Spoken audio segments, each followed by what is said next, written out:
Cross करें तो उसके बाद काफ़ी आगे जाके ये आते हैं।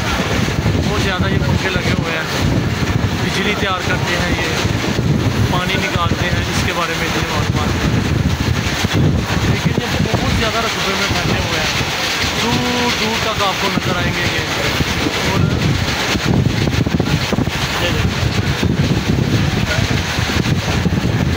ये साइज देखें कितने बड़े बड़े हैं ये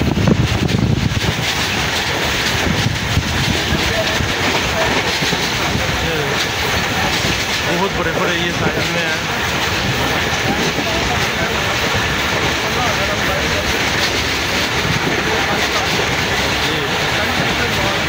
कराची जा रहे हैं, हैदराबाद क्रॉस करें आप तो रास्ते में फिर ये काफ़ी ज़्यादा तादाद में आते हैं।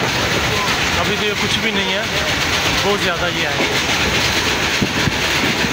आगे खुला मैदान आएगा, मैदान में भी बहुत ज़्यादा ये नज़र आते हैं।